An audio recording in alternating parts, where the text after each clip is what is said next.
no hemos realizado... Ya está ahora. ¿Está? Ya está, sí. Decía que no hemos sido los historiadores los primeros que nos hemos ocupado del tema de la contrarrevolución. Durante mucho tiempo, quienes aportaron a la historia de la contrarrevolución fueron casi siempre partidarios. Estuvo muchas veces en manos de los propios actores políticos.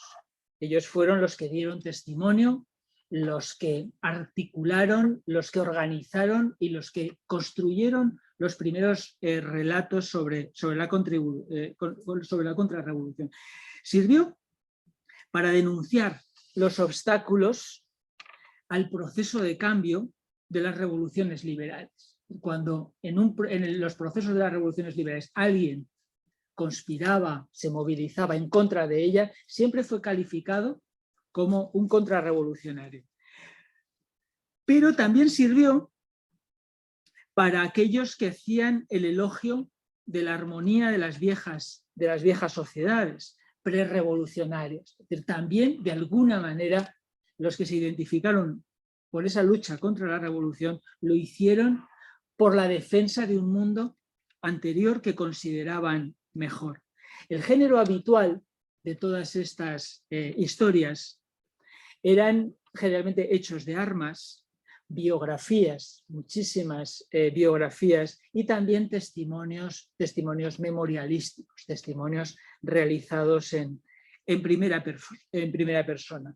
Tardará mucho, como decía, en entrar en el ámbito académico el estudio de la contrarrevolución como un aspecto importante para el conocimiento del pasado.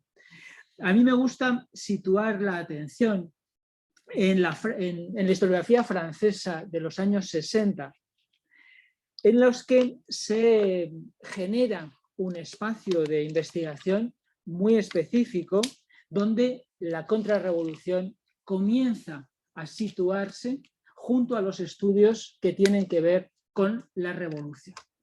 Posiblemente es en los años 60 en los que se empieza a demostrar que nunca conoceremos bien la revolución si no conocemos su otra cara, la contrarrevolución.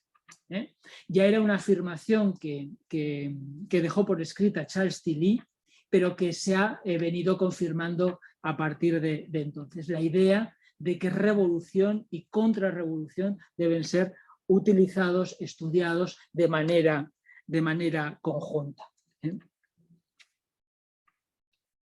En aquellos años 60, algunos libros me vienen ahora a la cabeza, por ejemplo, el libro de Paul Bois, el de Paysans de l'Ouest, o el libro de Jacques Godechot, la contrarrevolución, doctrine et action.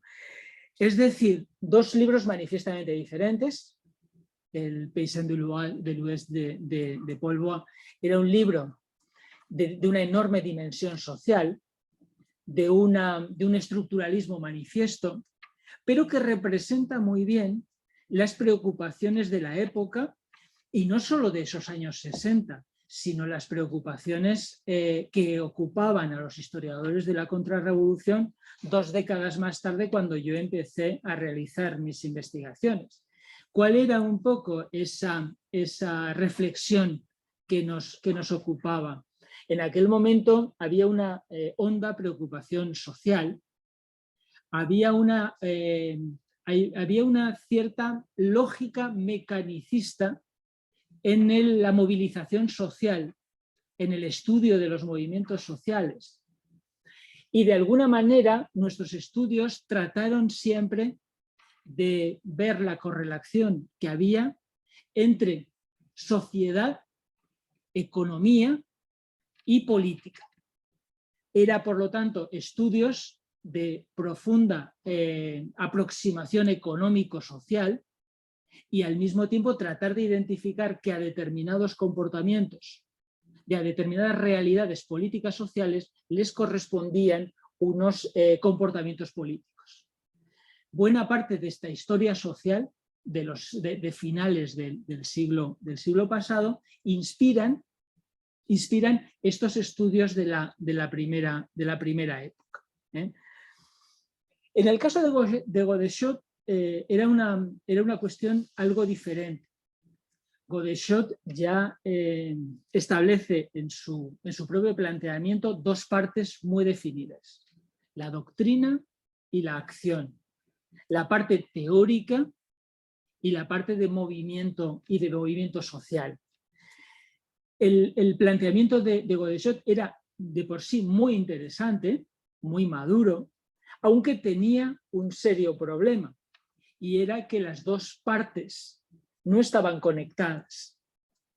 Por un lado estudiaba la ideología, por un lado estudiaba el pensamiento político contrarrevolucionario, y por otro lado las manifestaciones de rebeldía, de protesta, las movilizaciones sociales, pero no existía una imbricación de las dos partes. No obstante, esos estudios abrieron un enorme espacio para la investigación, para la discusión, y demostró una cosa que se ha venido demostrando, de lo cual el Departamento de Historia de Salerno es también una muestra, y es que en los estudios de los movimientos contrarrevolucionarios había un enorme campo fértil para la investigación. En España, el estudio del carlismo durante prácticamente 3 décadas se ha convertido en uno de los espacios historiográficos más dinámicos a la hora de las aportaciones novedosas, de la incorporación de nuevas corrientes y nuevas sensibilidades, porque de alguna manera ese punto en el cual se conecta el pasado con el futuro revolucionario o liberal es un nudo de una gran riqueza investigadora o de reflexión. Sin embargo, el tiempo de la historia social, fue, digamos, agotándose por el agotamiento de sus propios resultados. De alguna manera, los estudios de historia social, mi propia investigación doctoral se encontraría en buena medida influida por aquel contexto, quedaron agotados en los resultados. Existía una correlación moderada entre estructura social, estructura económica y movimientos políticos.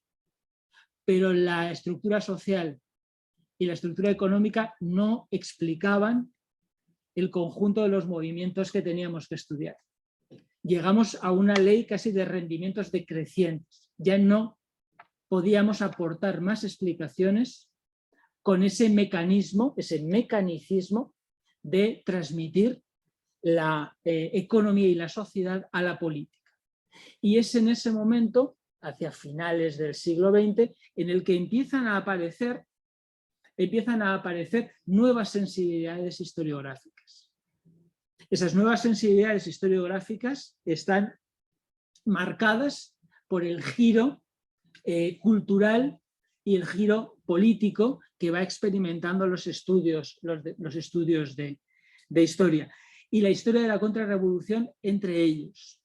La historia de la contrarrevolución fue poco a poco fijando mayor atención en la política, dotando, como hacían las corrientes generales, de mayor autonomía a la política y empezando a explicar muchos de los fenómenos políticos a partir de causas que estaban ligadas a la política y en buena medida a la cultura, entendida la cultura como cosmovisión, entendida la cultura como una manera de comprender el mundo por los grupos sociales o en unos momentos concretos. De modo que la propia historiografía francesa fue registrando algunas de estos cambios. Voy a citar a título de ejemplo el trabajo de Jean-Clément Martin, que suponía un cambio radical respecto de los estudios sobre historia de la contrarrevolución o incluso sobre historia de la revolución. El propio Jean-Clément Martin es muy representativo de muchas cosas. Jean-Clément Martin fue titular de la Cátedra de Historia de la Revolución Francesa de la Sorbona, pero era la primera vez que llegaba a esa cátedra no un historiador de la revolución, sino un historiador de la contrarrevolución. Eso demostraba de alguna manera, con ese nivel de institucionalización que adquirían los estudios de contrarrevolución, en qué medida se había convertido en un espacio de vanguardia historiográfica, un espacio de un enorme interés. Pues Jean-Clément Martin volvió a las insurrecciones del oeste, las que ya había estudiado Polvoa, pero volvió desde una óptica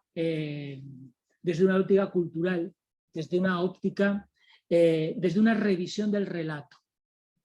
Y entonces progresivamente fue dando mayor importancia a la manera de interpretar los hechos y a cómo esa manera de interpretar los hechos iban configurando la lectura política del acontecimiento.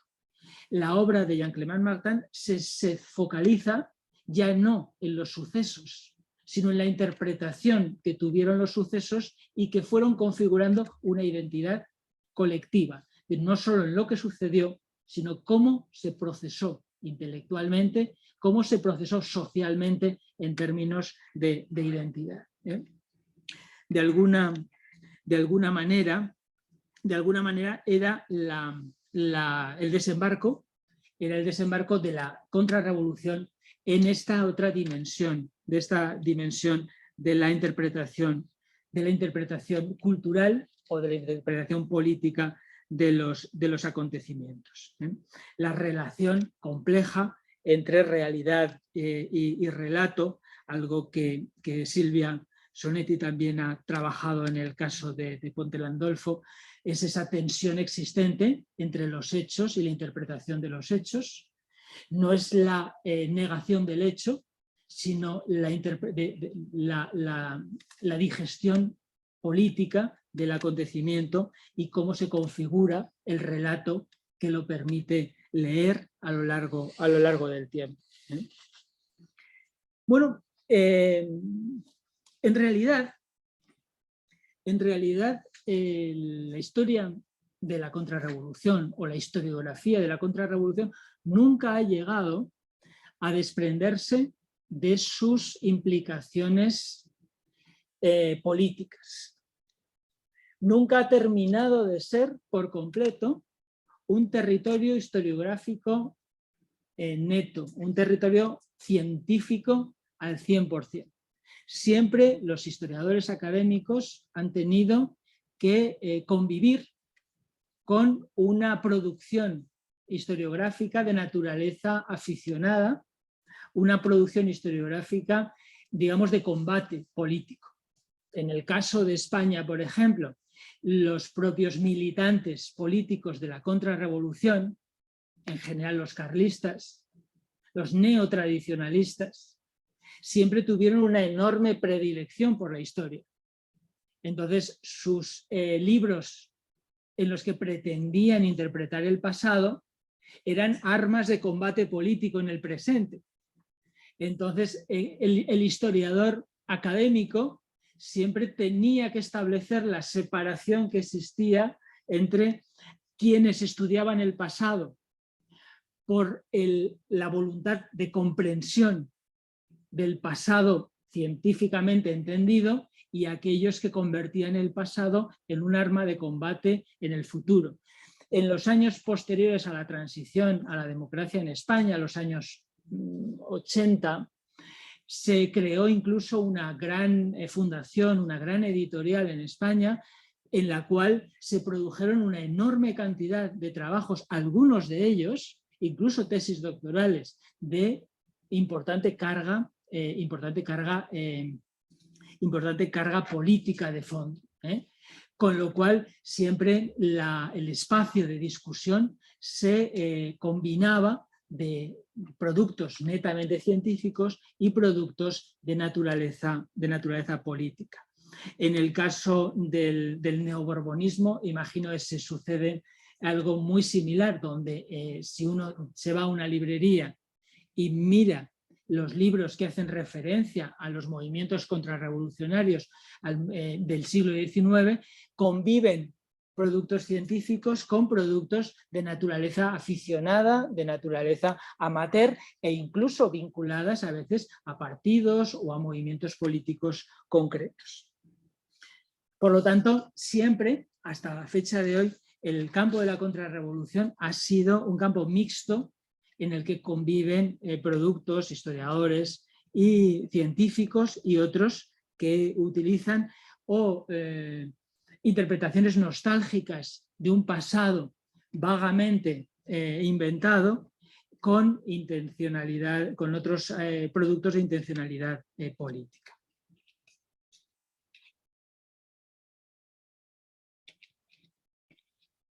Este brevísimo repaso para ver un poco cómo la historiografía sobre la contrarrevolución ha pasado de una etapa militante a una etapa científica y de una etapa social a una etapa política, político-cultural o cultural de la política, solo me sirve para demostrar que el espacio historiográfico de la contrarrevolución ha sido siempre de una enorme creatividad, de una enorme intensidad en los debates, incluso en la experimentación de nuevas formas de hacer historia. Y esto me permite también pasar a la segunda parte de mi intervención, en la que quiero simplemente, a título a veces de reflexión, a veces de focalizar la atención sobre algunos puntos nucleares en unos casos, otras veces de debate, pues me va a permitir tocar numerosos puntos que demuestran esta creatividad en el entorno de la historiografía de la contrarrevolución. Algunos de ellos los expusimos ya Laura Di Fiore y yo en el prólogo del número monográfico de la revista Contemporánea. Algunos otros son aportaciones diferentes, pero bueno, todo de alguna manera estaba contemplado en aquel trabajo que realizamos el año pasado. La primera de los puntos de reflexión que yo quería proponer es que no podemos estudiar la contrarrevolución sin ser conscientes de que somos deudores de las distintas interpretaciones de la historia de la revolución que se ha hecho. Es decir, hacer historia de la contrarrevolución no es un objeto historiográfico autónomo, sino que es deudor, lo queramos o no, nos demos cuenta o no, de lo que consideremos que es la revolución. Y eso condiciona mucho el resultado de lo que vayamos a hacer. La contrarrevolución ha sido leída tradicionalmente en relación a relatos triunfantes del pasado. En el fondo, la contrarrevolución parece pues, que es el relato de los perdedores, ¿no? Es decir, a través de los discursos del liberalismo contemporáneo. La contrarrevolución sería, por lo tanto, una respuesta, un acto de reacción, lo opuesto a la revolución. Pero me gustaría evocar aquella expresión ingeniosa y un tanto a veces ininteligible, pero interesante si se desentraña, que era aquella expresión de Josep de Maistre que decía que la contrarrevolución no era una revolución al revés, sino lo contrario de una revolución. Es un juego de palabras, pero es un juego de palabras tremendamente ingenioso. En tanto que de Maistre lo que nos quería decir es que la contrarrevolución no era aquellos que se oponían a la revolución, sino que la contrarrevolución era otra cosa totalmente diferente, que se basaba en principios, que se basaba en estrategias, que se basaba en formas de actuar radicalmente diferentes a aquellas que había traído la revolución.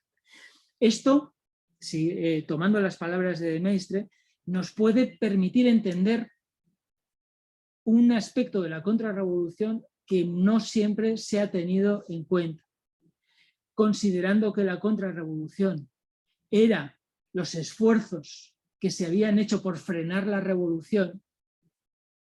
Se ha ocultado toda una dimensión que no está en la primera línea de combate contra la revolución y que estructuralmente, de esto hablaré un poquito más tarde, estructuralmente constituían, sin lugar a dudas, constituían también la propia contrarrevolución.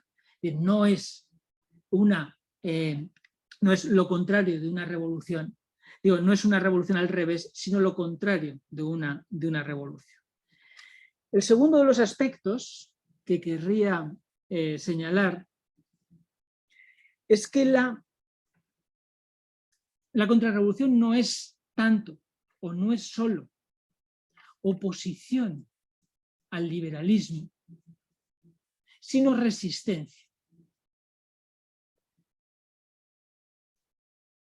Cabría decir que antes de que llegara el liberalismo o la revolución, la contrarrevolución ya estaba allí.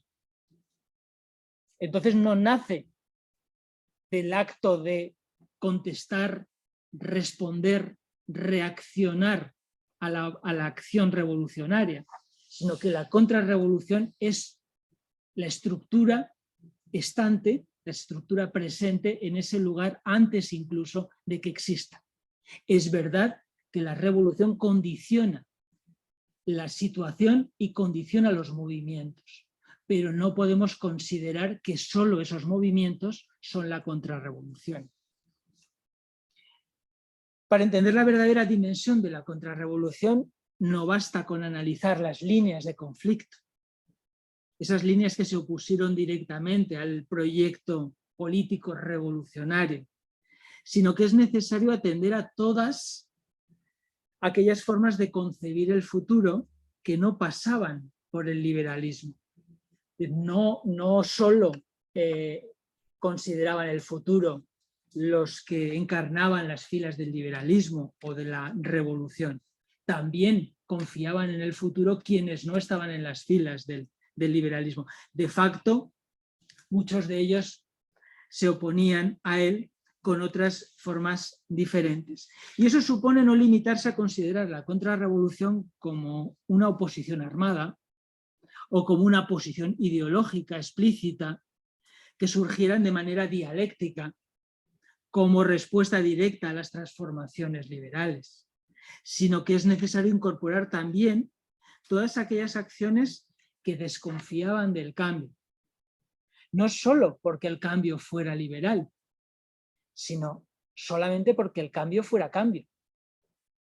No solo había respuesta al liberalismo, sino estaba la respuesta a que las cosas cambiaran, a que las cosas fueran de distinta manera de la que ya eran. Y eso es una actitud, y eso es una visión colectiva que ancla una determinada sociedad en digamos, en las resistencias al cambio. En tercer lugar, también la contrarrevolución debe ser entendida como una respuesta de orden, una búsqueda de equilibrio social. Porque muchas veces la contrarrevolución es una respuesta a la alteración de los equilibrios. Era una manera de resistirse a que se alteraran los principios, las instituciones, las relaciones heredadas del pasado. A veces la contrarrevolución es miedo a lo desconocido, pero también temor a perder lo que se tiene o lo que se conoce por experiencia. Miedo a no reconocer en los nuevos tiempos aquellos elementos como la religión, como el rey, como la jerarquía o las relaciones gremiales. Todos esos elementos que habían hecho del mundo un lugar conocido desde el que afrontar las incertidumbres que la vida del siglo XIX ofrecía a las gentes.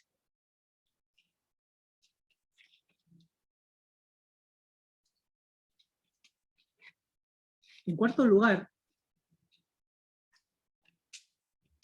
creo que hay que analizar la relación entre contrarrevolución y relato, porque demasiadas veces se han confundido los relatos de los que nos servimos para dotar de sentido a la realidad del pasado, en términos históricos, se han confundido los relatos con la propia realidad. El empleo de una categoría tan útil y consolidada como esta de contrarrevolución tiene una serie de implicaciones lógicas, y el historiador que utiliza una categoría, un concepto, un término, tiene que saber las implicaciones concretas que esa utilización conlleva, ¿no? Entonces, utilizar el concepto de contrarrevolución arrastra consigo un relato que implica participar de una historia que nos habla de respuesta, de reacción, de un eje que enfrenta una determinada idea de progreso a otras de retroceso. Induce incluso a pensar que su esencia no existía antes de que apareciera la propia revolución. ¿Cómo va a haber contrarrevolución antes de que exista la revolución? Luego la contrarrevolución tiene necesariamente que ser posterior, y que como tal reacción había nacido de la propia revolución. En realidad, planteada en estos términos, la contrarrevolución se presenta con una dimensión muy limitada, estrecha en sus márgenes e incluso muy, muy concreta. La realidad es otra. La revolución obliga a las fuerzas contrarrevolucionarias a formular por primera vez su ideario. Por primera vez tienen que definir estrategias concretas y movilizar los apoyos. Pero no porque antes no los tuviera, sino porque no había sido necesario hasta ese momento, no había surgido el desafío. Era tan grande su hegemonía, su poder, su dominio del espacio de poder, que no había tenido ni siquiera esa necesidad de ser formulada en términos de defensa, en términos de combate. En quinto lugar, me gustaría hacer referencia a un concepto que está teniendo cierta fortuna en el espacio de los estudios de la contrarrevolución, que es el concepto de internacional blanca. El concepto de internacional blanca ha venido un poco a ayudar a la historia de las relaciones o de la circulación internacional de la contrarrevolución en la Europa del XIX. Si el liberalismo hace tiempo que había desarrollado el concepto de internacional liberal, también los estudios sobre la contrarrevolución más allá de las fronteras nacionales han venido a demostrar que esa misma circulación de actores políticos que caracterizaban al liberalismo era fácil de identificar también con el espacio contrarrevolucionario.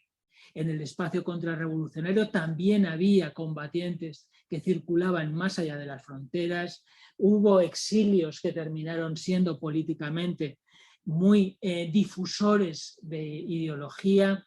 Hubo movimientos de otros países que se solidarizaron con movimientos contrarrevolucionarios y legitimistas en otros lugares. En definitiva, que las mismas pautas interpretativas de la internacional liberal en el 19 valdrían con sus particularidades para el caso de las internacionales contrarrevolucionarias. Lo que cabría decir a estos estudios es que no debemos olvidar aquellas otras internacionales más estructurales que existían y que fueron utilizadas sistemáticamente durante el siglo XIX y que a veces no han sido objeto de suficiente atención. Me estoy refiriendo a la internacional monárquica y a la internacional católica, que eran estructuras contrarrevolucionarias que operaban estructuralmente a lo largo del siglo con unas modalidades, con una eficacia y con una capacidad de acción difícilmente comparables incluso a esa circulación de individuos más allá de las fronteras. La red de relaciones establecidas por las monarquías, en concreto de la familia borbónica, en la Europa de la primera mitad del XIX, es de una eficacia, de una capacidad de mantenerse informado y al mismo tiempo de solidaridad mediante redes de todo tipo, no solo redes informativas y políticas, sino redes familiares, solidaridades económicas y toda una serie de cuestiones que estrechaban mucho los lazos de estas familias. ¿Y qué voy a decir de la internacional católica? Que tenía delegaciones en todo el occidente cristiano y cuya capacidad por la formación de sus miembros y por la homogeneidad de su estructura, su capacidad de reaccionar con eficacia a las estrategias revolucionarias eran manifiestamente evidentes.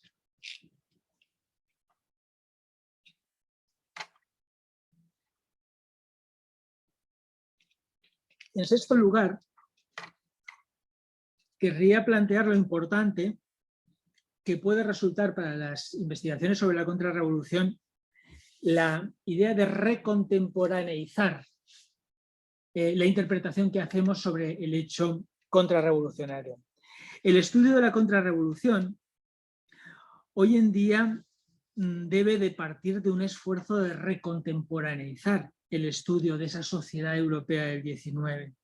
Es muy importante devolver a los protagonistas su propio horizonte de expectativas para comprender por qué se movilizaron y cuáles fueron sus estrategias y sus objetivos. No podemos seguir pensando que los protagonistas de movimientos políticos o los defensores de idearios que terminaron en las vías muertas de la historia o formando parte de los perdedores de la batalla por conquistar el futuro, estaban condenados desde el principio a ver su causa fracasada. Todo lo contrario. Es muy importante asumir que en su horizonte presente, los combatientes y los defensores de la contrarrevolución se sintieron parte de un amplio movimiento en el que creían firmemente. Ni los vendeanos de 1793, ni los miguelistas del año 1828, ni los Briganti del 60, ni los carlistas del 33, del 49 o del 73, creyeron nunca que tomaban las armas y arriesgaban sus vidas y sus posesiones en una causa fracasada, y mucho menos fracasada desde el principio. Tampoco los Borbones de Nápoles, cuando acometían cada nueva restauración, o sus familias en los tronos de Francia o de España, cuando intentaban de nuevo poner freno a los avances de la revolución, o cuando Metternich enviaba sus tropas sobre Italia, o cuando la Santa Sede movilizaba sus ejércitos voluntarios de católicos internacionales, ¿no? Ninguno de ellos lo hacían sin creer firmemente que su estrategia contrarrevolucionaria estaba llamada a verse coronada por el éxito. No podemos pensar que sabiendo que estos proyectos fueron arrollados, fueron barridos por el liberalismo y por la revolución, esto les quitaba una pizca de energía, de convicción o de entrega a sus respectivas causas. En séptimo lugar, querría hacer mínima referencia a un concepto que se ha utilizado con cierto interés y que en el caso de la contrarrevolución ofrece posibilidades, que es el de las modernidades alternativas. Parece ser que cuando hablamos de modernidad solo contemplamos la modernidad como el proceso de cambio que ha llevado a la contemporaneidad, el proceso de cambio triunfante, y es equivalente a la modernidad. Sin embargo, el análisis de la contrarrevolución desde su perspectiva contemporánea proporciona nuevas líneas de análisis cargadas de posibilidades y de relatos de una modernidad alternativa que se han venido aceptando como patrón explicativo. No olvidemos, por ejemplo, que los partidarios del antiguo régimen nunca se utilizaron esa expresión para hablar de sí mismos. Nunca creyeron que defendían un mundo vencido o anclado en el pasado. En realidad, el antiguo régimen fue una construcción ideológica de sus adversarios para barrer de la escena a quienes ostentaban el poder. Si queremos comprender bien el fenómeno de la contrarrevolución, no podemos seguir haciéndolo según plantillas políticas concebidas en otro tiempo y para otros usos. Unas plantillas que tal vez sean interpretativas, pero no explicativas de los fenómenos que nos interesan. Es preciso aceptar esa idea de pluralidad y diversidad de componentes y de realidades que constituyen el universo contrarrevolucionario. En octavo lugar, querría hablar de la relación que hay entre contrarrevolución y guerra civil. Casi siempre que estamos hablando de contrarrevolución, nos encontramos con un horizonte más o menos inmediato de guerra civil.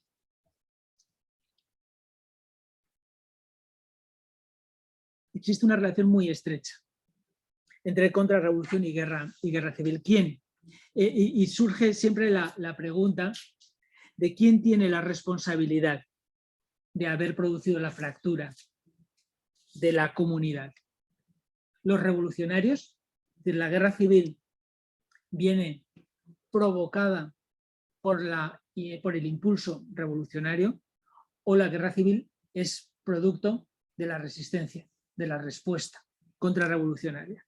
¿Es la guerra civil el resultado de la defensa o de la agresión? ¿Es un acto de voluntad? ¿Se va a la guerra civil voluntariamente o es un acto de necesidad? Es la expresión necesaria de una manera de concebir el mundo. ¿Es una obligación moral o es un acto de egoísmo? La justificación de la guerra civil siempre conlleva este dilema. ¿Quién es el responsable de haber roto la unidad? ¿Los que impulsan la revolución o los que movilizan la respuesta contrarrevolucionaria? ¿Quién tiene el pueblo de su parte? ¿La revolución o la contrarrevolución? ¿Es eso lo que legitima la entrada en la guerra civil? ¿Una legitimidad populista?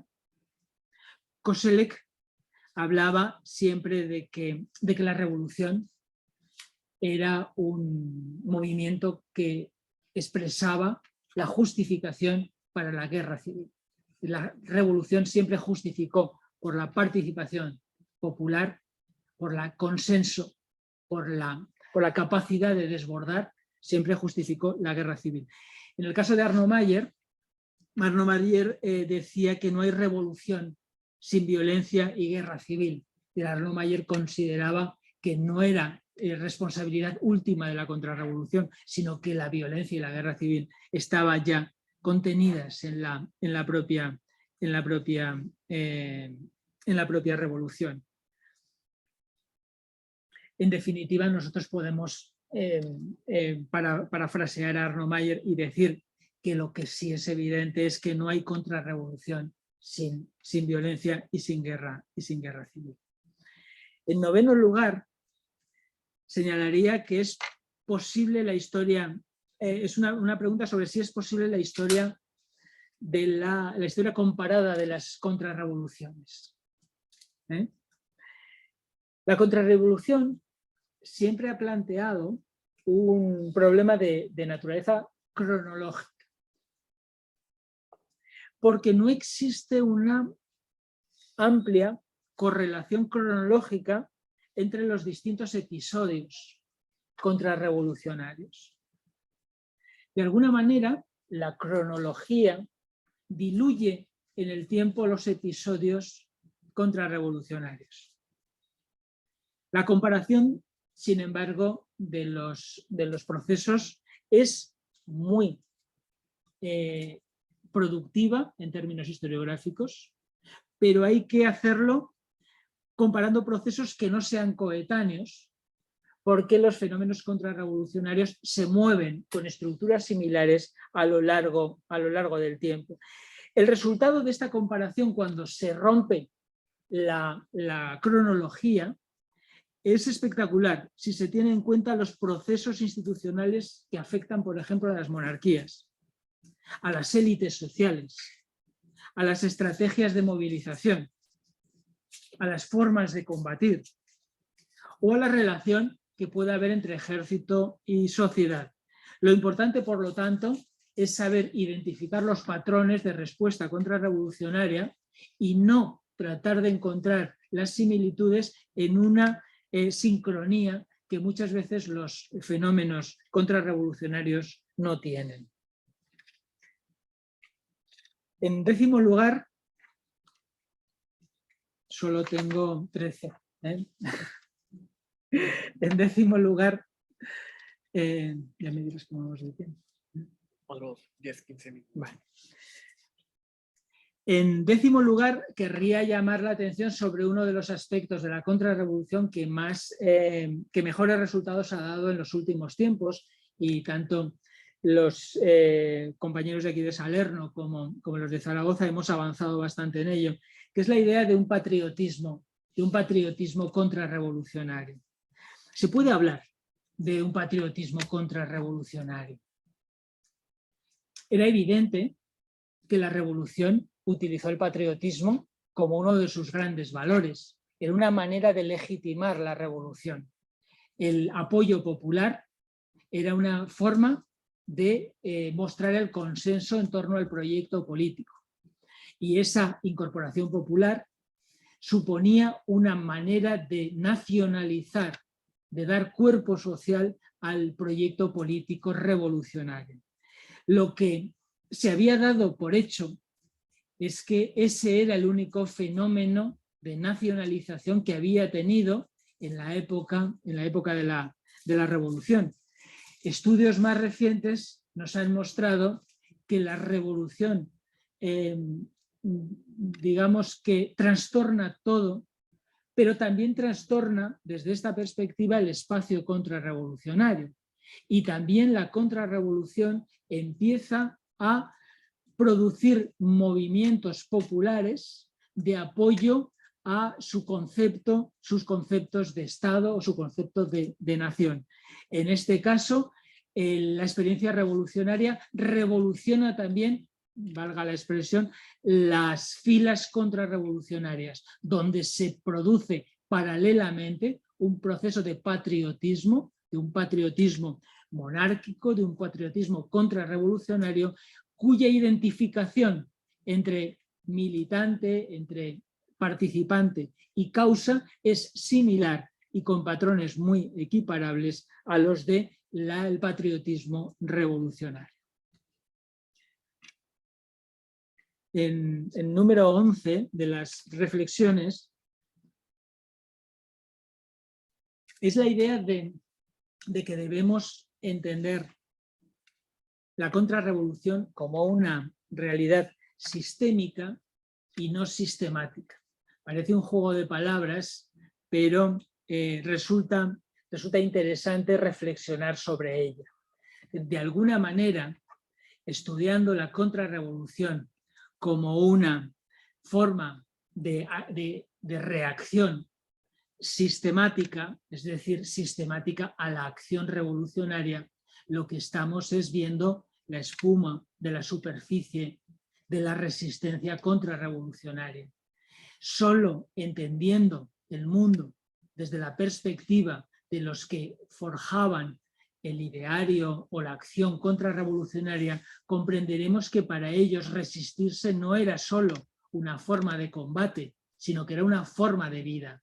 Y era su vida cotidiana la que se convertía en una resistencia a la revolución, y no solo el día que excepcionalmente tomaban las armas o tomaban la pluma para combatir el ideario o la acción revolucionaria, sino que en realidad en el espacio social de la contrarrevolución, la vida cotidiana, la manera de concebir el mundo, la manera de buscar las alianzas, la manera de identificar los adversarios e de identificar los miembros del propio grupo, era una manera cotidiana de hacer la contrarrevolución. En el penúltimo punto, el 12, era el intento de ampliar este tema de lo sistémico de la contrarrevolución, recurriendo a una metáfora, a una imagen, que es la imagen de la red. Es decir, la estructura lineal del argumento revolución contra revolución nos lleva a pensar que la respuesta era en la misma línea, en la misma dirección que la propuesta revolucionaria. Sin embargo, la concepción de la contrarrevolución en clave sistémica lo que nos hace pensar es que lo que se resistió a la revolución no fueron acciones opuestas a la disputa revolucionaria, a la propuesta revolucionaria, sino una combinación de acciones resistentes que de alguna manera ponen de manifiesto no solo la dimensión de la contrarrevolución, sino también la enorme dimensión de cambio y el enorme potencial que tuvo la revolución misma, porque fue capaz de arrastrar no solo en los combates puntuales, sino de transformar todo un sistema social que cargaba con una filosofía del mundo, unos valores, unas instituciones e incluso una manera de concebir la vida en la sociedad. Y finalmente, la última de las consideraciones de las que nos quería hacer partícipes es la idea de que, a pesar de su nombre, la contrarrevolución no luchaba por el pasado, la contrarrevolución luchaba por el futuro.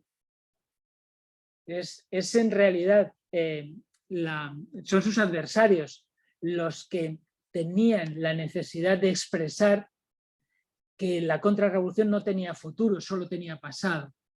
Pero los que participaron de la contrarrevolución lo hicieron convencidos de que tenían un mundo por el que debían luchar.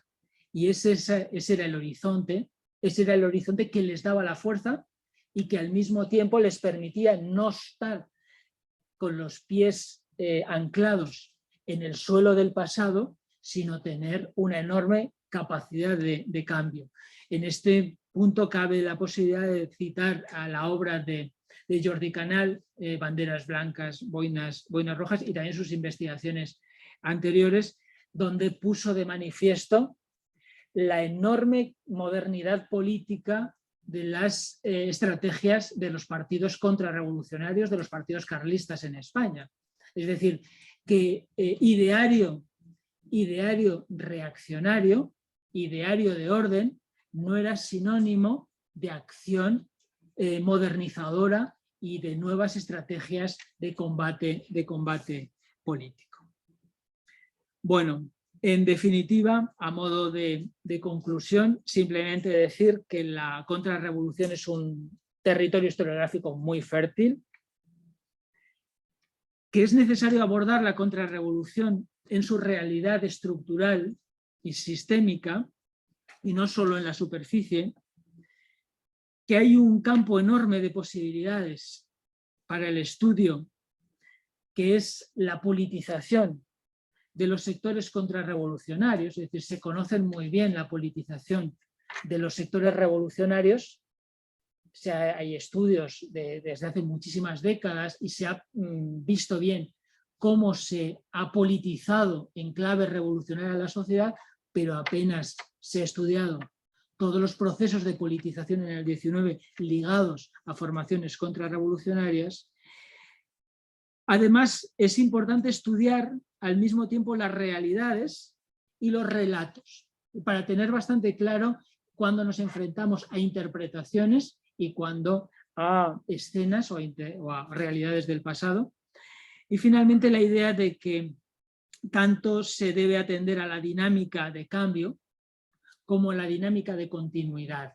Es decir, con frecuencia los historiadores, a la hora de definir nuestro tema de estudio, hemos fijado la atención en aquellas cuestiones más llamativas, aquellas cuestiones más exuberantes, más vistosas, más llamativas, que son los movimientos de cambio, aquellos momentos de la historia donde se han producido cambios importantes. Pero con frecuencia, siendo tan importantes esos momentos, no nos hemos dado cuenta de que debemos tenerlos en relación a los factores de continuidad, porque a veces los factores de continuidad pueden revelarse más importantes que aquellos de cambio. Porque, y con esto concluyo, los historiadores tenemos un riesgo siempre que hacemos nuestro trabajo, y es que veamos solo lo que queremos ver. Y tenemos que aprender a verlo todo, no solo aquello que andamos buscando. Muchas gracias.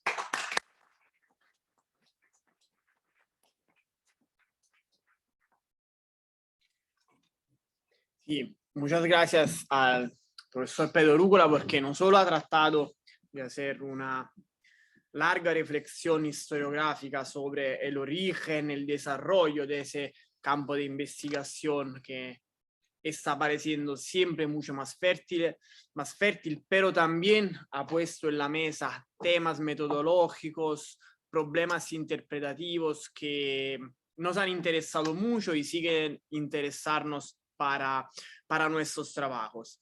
Y creo que la ponencia fue muy interesante en particular porque nos ayudó a repensar un poquito cómo los temas que seguimos investigando se pueden enfocar mejor o revisar a partir de nuevas y viejas perspectivas. Y creo que habría la posibilidad de participar en esa conversación con comentarios, preguntas por parte del público. La idea sería de recoger un par de preguntas y comentarios, así que se puede hacer algo como un diálogo con todos.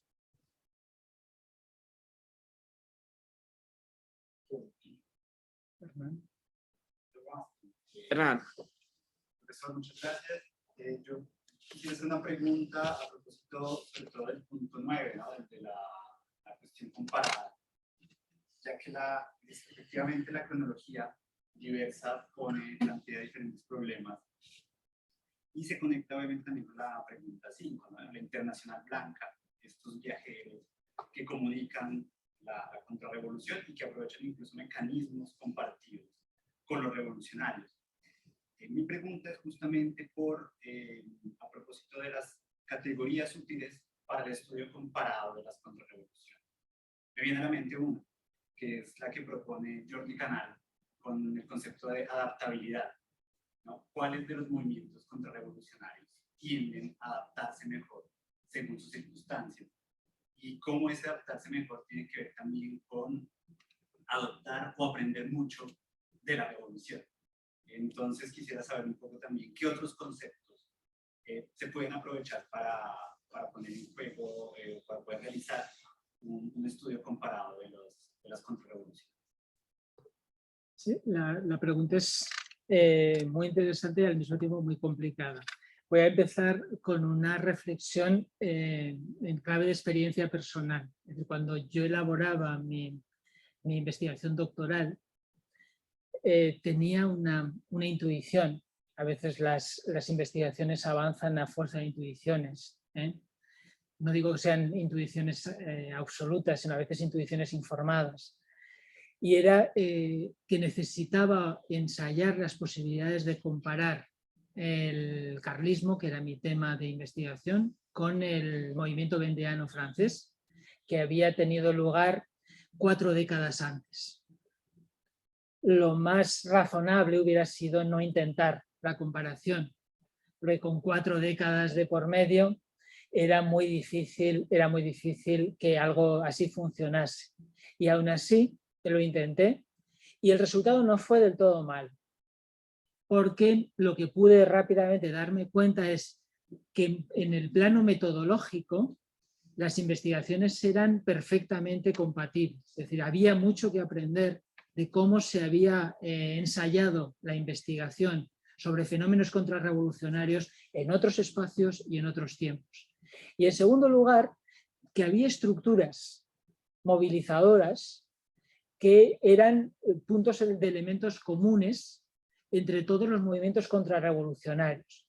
Evidentemente luego el arraigo local, las concreciones políticas limitaban el alcance de las comparaciones, pero en realidad el resultado fue mucho mejor de lo que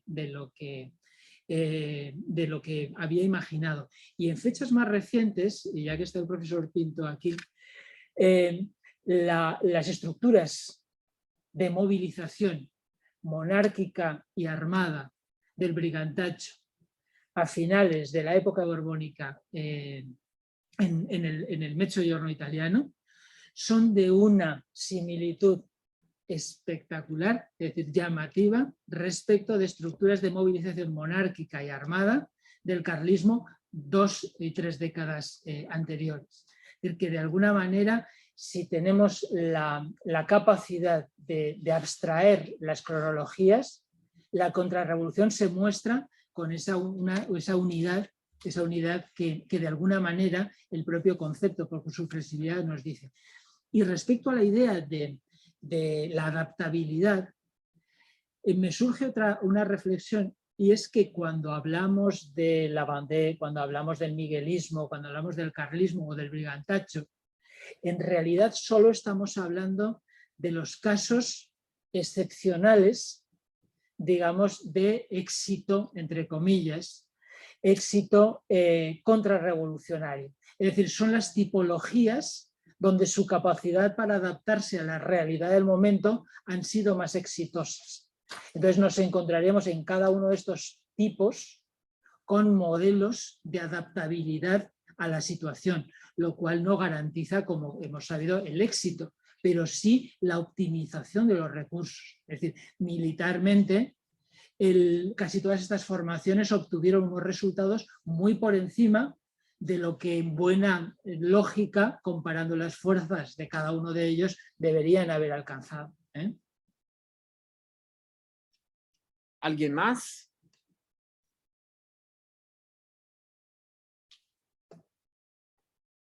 Volevo solo dire una cosa, ma penso che Sì, sia sì, sì, è italiano, uguale, certo. perché non so lo spagnolo.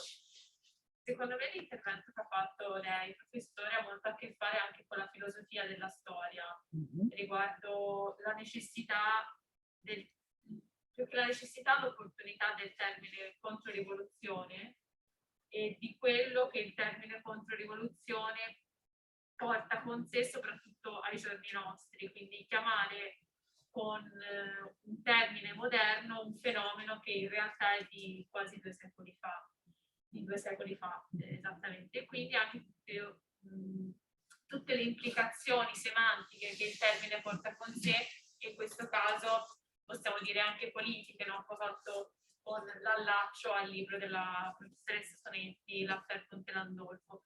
Quindi no, volevo solamente fare un commento che che questa sua conferenza ha a che fare molto anche con la filosofia della storia, non solo con la storiografia e la storia come la intendiamo noi. Sí, yo no soy contrario, ni mucho menos, a la construcción de categorías analíticas por parte de los historiadores. A mí me parece que lo único que yo defiendo es que seamos conscientes del tipo de herramientas historiográficas que estamos utilizando. Cuando utilizamos expresiones nacidas en el contexto político, como el propio concepto de contrarrevolución, que a mí me gusta precisamente por lo imperfecto que es, por lo amplio, por lo general, por lo que permite incluso esta labor de relación, que seamos conscientes de que no hemos creado una herramienta politológica neutra para interpretar el pasado, sino que estamos utilizando una herramienta que nació con unas intenciones y las implicaciones lógicas, discursivas, que conlleva esa utilización. Por lo demás, crear categorías para resolver problemas historiográficos me parece perfecto, pero esa componente siempre de reflexión de filosofía de la historia o de historia de la historiografía, creo que no debemos abandonarla nunca.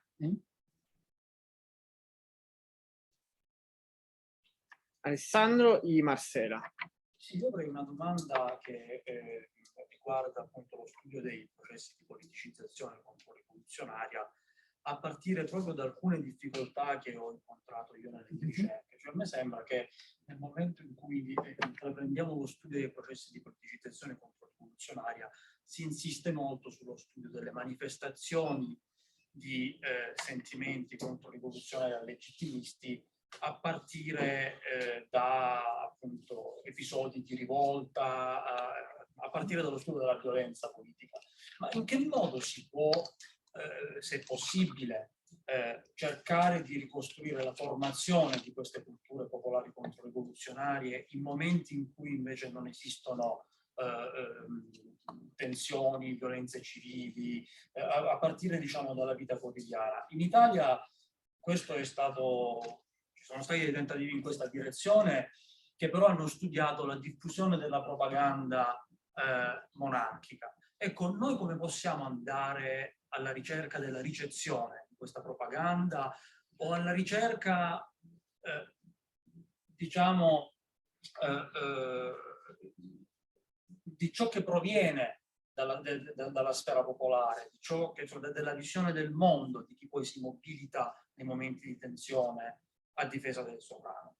L'altra questione poi riguarderebbe appunto le interazioni tra questo legittimismo popolare tradizionale e il patriottismo controrivoluzionario alimentato dagli scontri, no? Ma appunto sono appunto, come dire,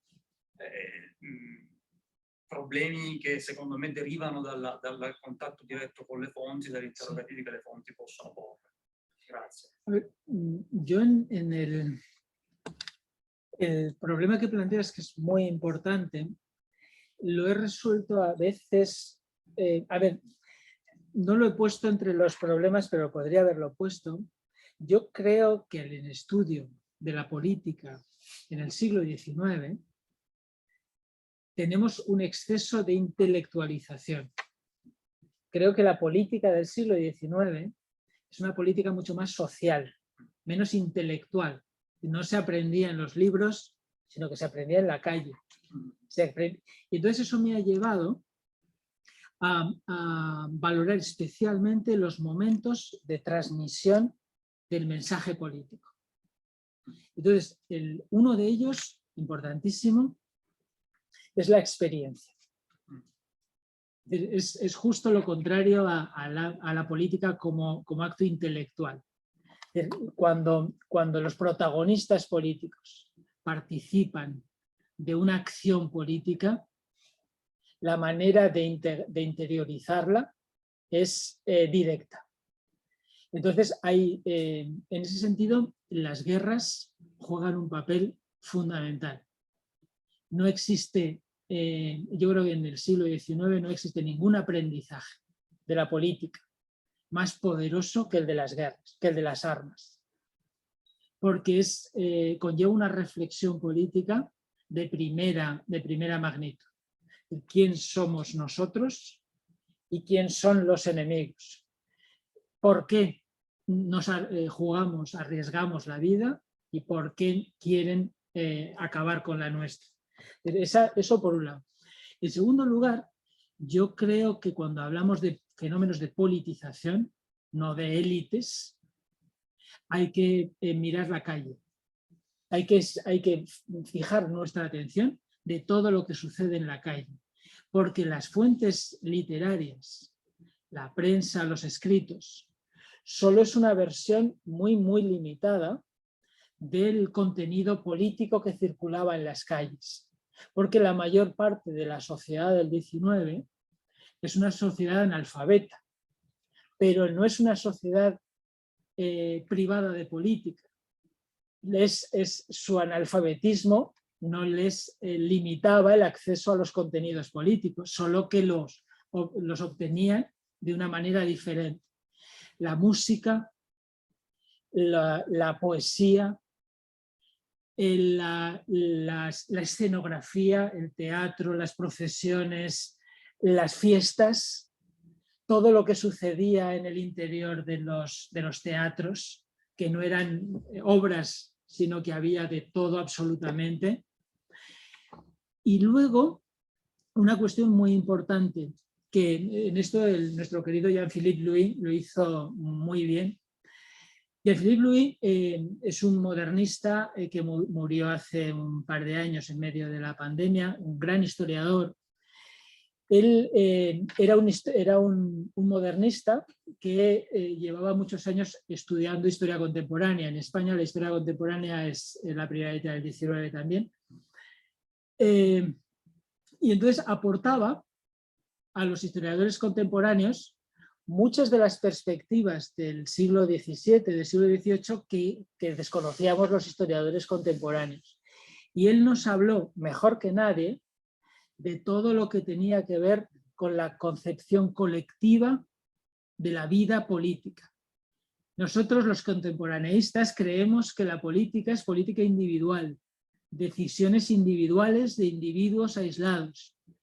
Y no podemos llegar a imaginar que en buena parte de los periodos de los que estamos hablando, en los años 20, los años 30, del siglo XIX, los individuos no tomaban decisiones aisladas, no tomaban decisiones separadas del grupo al que pertenecían, el grupo familiar, el grupo de la localidad en la que vivían, el grupo profesional. Hubiera sido considerado una ofensa, hubiera sido considerado una agresión, un romper las reglas, porque la gente seguía moviéndose con patrones corporativos. Y estamos pensando que la política del XIX son individuos aislados que toman decisiones individuales. Y en realidad no es así, ¿no? Entonces yo creo, volviendo a la pregunta que hacías, que la manera de concebir esta politización es crear con el concepto de cultura política, ir buscando sobre todo la cosmovisión que les servía para explicar el mundo. Y eso es también la relación al grupo, la relación con el poder y la relación con el pasado y con el futuro, las expectativas, el horizonte, ¿no? Es muy difícil, ¿eh? Marcela.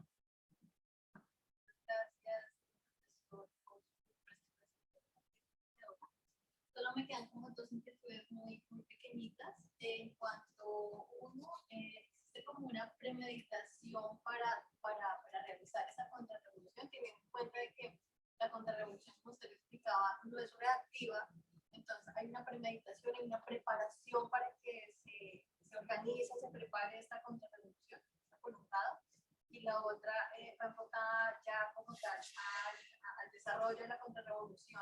Esta es el uso de la fuerza, porque normalmente siempre ha sido a través de armas, de violencia. Este uso de la fuerza es legítimo, teniendo en cuenta que pues, contrarresta esa misma revolución que se forma. Muy interesantes las dos preguntas. La primera de las preguntas es que La primera respuesta tiene que ver con que la revolución rompió las reglas del juego. Y entonces, en los primeros tiempos, la contrarrevolución no tenía ni siquiera estrategias para oponer al torbellino, al huracán de cambios que se estaban viviendo. Las estrategias contrarrevolucionarias se fueron implementando posteriormente. Lo que sí que hubo son las reacciones de resistencia. A mí siempre me gusta mucho la expresión de Roger Dupuy en uno de los libros clásicos de la historia de la contrarrevolución, que se titulaba Resistencias a la Revolución, es decir, porque hablaba de la pluralidad de acciones contrarrevolucionarias que surgieron de múltiples entornos que habían visto cómo su mundo se alteraba, ¿no? Una de las cuestiones más importantes que anima a esta resistencia es la idea de que los nuevos poderosos son unos advenedizos. Porque quien siempre había tenido el poder era legítimo que siguiera teniéndolo, pero los que ahora tenían el poder eran nuevos. Entonces la legitimación de ese poder para ellos les parecía imposible, ¿no? ¿Cómo legitimar el poder de los nuevos, ¿no? Con lo tanto, las resistencias se fueron haciendo progresivamente la contrarrevolución fue desarrollando sus estrategias. Pero es sorprendente, a mí me gusta mucho la publicística contrarrevolucionaria, es una deformación como cualquier otro, pero me gusta mucho porque es verdaderamente ingeniosa, son grandes polemistas, grandes publicistas, pero por otro lado transmiten su enorme desconcierto. En algún momento determinado ellos consideran que su poder es tan grande que están viviendo un momento transitorio, que la revolución va a ser un paréntesis, que los viejos valores, las viejas estructuras, los viejos principios están llamados a sobrevivir por los tiempos y que por lo tanto basta un poco con pasar esa coyuntura revolucionaria y cuando se dan cuenta que la revolución no es un episodio pasajero, es cuando progresivamente se implementan medidas de reacción. Pero el shock inicial es tan grande porque no lo esperan, ¿no? Y el segundo de los argumentos, ¿me recuerdas cuál era el de la pregunta? Sí, la legitimidad. Ese es el tema siempre de la guerra civil. El tema de la guerra civil es quién tiene la responsabilidad de haber roto la armonía social. Esa es una reflexión de todas las épocas, pero es una reflexión especialmente interesante en época revolucionaria, porque de alguna manera la revolución nunca se planteó ese tema. La revolución proponía un cambio avalado por el apoyo popular. Sin embargo, la contrarrevolución debía responder a esta situación, aceptando los hechos consumados de la revolución o iniciando, como tú dices, una estrategia de movilización, de asalto violento al poder revolucionario. Con lo cual tuvo que cargar durante mucho tiempo con la acusación de que los responsables de la violencia social eran los contrarrevolucionarios. Pero de nuevo es la potencia con la que la revolución impuso su discurso. Era un discurso de apoyo social, de legitimidad que nacía de ese consenso social. Evidentemente los líderes de la contrarrevolución invocaron otras instituciones para legitimar la violencia. En el caso, me acuerdo, por ejemplo, de Don Carlos, cuando en el año 1833 publica su manifiesto de Abrantes para explicar que él tiene la obligación, ni siquiera es una opción, él está obligado a reivindicar sus derechos, porque son derechos establecidos por Dios y ningún hombre tiene la legitimidad de no rescatar o no reclamar unos derechos que son de origen divino. Es decir, que había que legitimar ese recurso a la violencia contrarrevolucionaria.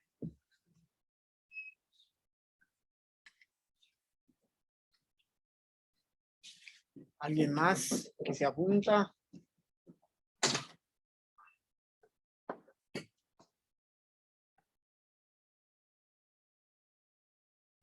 Io volevo giusto fare una considerazione, che entrando nel campo, diciamo, del metodo, cioè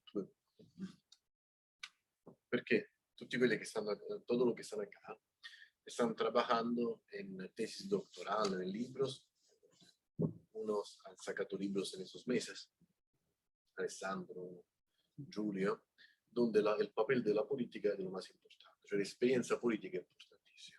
Io credo che rispetto alle cose che su cui tutti stiamo lavorando, uno degli elementi di riflessione, quello che diceva Pedro, tu mi entiende bene, è la pratica della politica. Cioè, se noi guardiamo l'esperienza storiografica, soprattutto degli anni 70-80, ma anche degli anni 70-90, ma forse anche prima, la ricostruzione della politica è molto collocata nei documenti, a volte anche nei testi artistici, diciamo. In realtà chi ha esperienza di politica, cioè chi ha fatto politica, chi vive la politica, sa che i documenti non sono mai stati letti.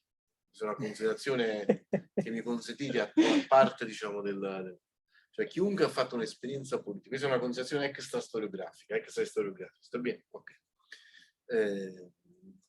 Se qualcuno ha fatto l'esperienza da amministratore comunale oppure da dirigente di partito, perché io ho fatto entrambe le cose, ho fatto sia l'amministratore comunale, non ricordo mai un congresso dove qualcuno ha letto un documento. È vero.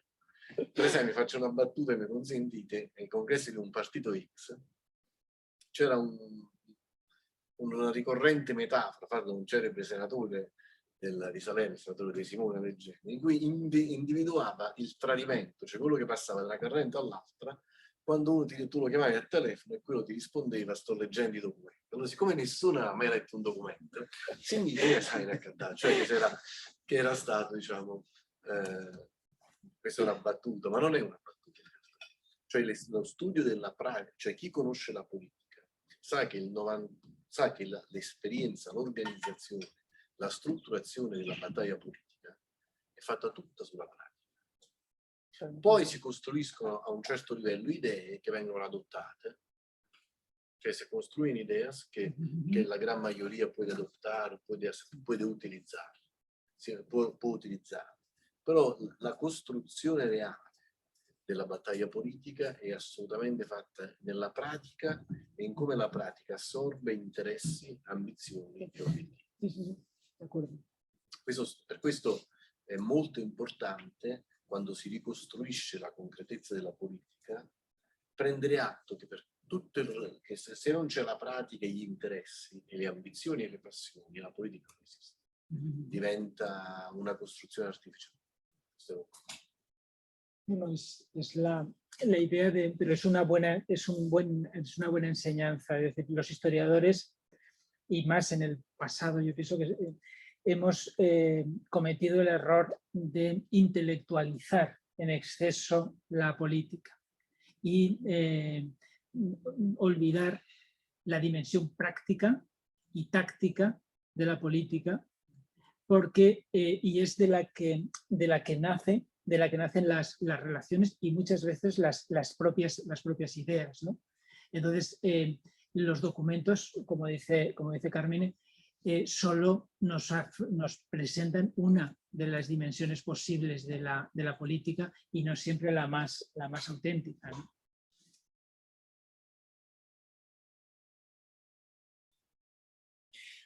Bueno, y antes de cerrar, yo tengo una pregunta siempre de carácter general que se conecta mucho con varios puntos que ha puesto en la mesa y que ha tratado en la respuesta. Siempre pensamos la contrarrevolución como contrario de la revolución. La referencia de Maistre es muy significativa en ese sentido. Pero en la perspectiva del siglo XIX, muchos de los temas, el mantenimiento del orden, la armonía social, el miedo de la revolución eran temas que eran compartidos por todo el mundo conservador. En tu perspectiva, ¿cuál es la relación entre contrarrevolución y mundo conservador? Porque si miramos a la Europa, claro, la fractura entre contrarrevolución y revolución está mucho más clara, pero si miramos en perspectiva más amplia, todo lo que pasa en América, con Rosas en Argentina, con Santa Anna en México, durante la guerra civil americana, bueno, allá la contrarrevolución en la política, en la diplomacia, en la economía, en la sociedad y en lo intelectual siempre está al lado de los conservadores. ¿Cuáles son los puntos de conexión que hay? Y cómo esa relación puede ayudar lo que tú justamente decías al inicio, miramos a la contrarrevolución de la manera más abierta posible. Hombre, el caso americano es especialmente complicado. Especialmente complicado porque se da una combinación de elementos donde todo se desdibuja, es decir, regímenes de naturaleza liberal y de vocación política extremadamente conservadora. Lo que pasa es que allí se habría dado una de las características que alejarían un poco, es decir, de la estructura básica de la contrarrevolución, que es la aceptación de los principios básicos generales del liberalismo. Yo creo que lo que nos permite un poco establecer una gradación en el siglo XIX es que sectores políticos han aceptado los elementos básicos del liberalismo, aunque sean en sus estructuras en sus formas más autoritarias, y cuáles siguen pensando en criterios de autoridad propios de antiguo régimen. Es decir, de alguna manera, digamos, donde el liberalismo ha establecido una primera base de ordenamiento político, o en aquellos donde el liberalismo no es dominante. Entonces yo pienso que es decir, allí nos permitiría hablar de conservadurismo en un caso y de contrarrevolución en otro. Ahora bien, el uso de la expresión como acción contrarrevolucionaria, ya en contextos americanos, por ejemplo, sería, digamos, de índole más táctica, no de índole estructural. Yo creo en el caso español es bastante interesante, sobre todo hacia mediados del siglo XIX, tras el fracaso de la estrategia de Jaime Balmes para fundir las dos ramas carlistas, los sectores, sobre todo incluso hasta del clero, con el caso de Balmes, que asumen el triunfo del liberalismo, es decir, nosotros no somos liberales, pero el liberalismo ya no va a ser derrotado y aceptamos unas nuevas reglas del juego en el espacio del liberalismo, aunque nuestros principios no son liberales, pero aceptamos que es tan fuerte el éxito del liberalismo que no vamos a poder volver a reglas del juego anteriores, o aquellos otros, como los carlistas, que seguirán defendiendo que el horizonte futuro es la desaparición de las reglas del juego liberal. Yo creo que es lo que marca un poco la línea divisoria entre contrarrevolución y conservadurismo. Bien, gracias. Entonces, agradecemos otra vez al profesor, que es siempre un gusto tenerlo aquí para charlar, debatir juntos y nos ofrece siempre muchas perspectivas para repensar todo lo que estudiamos e investigamos.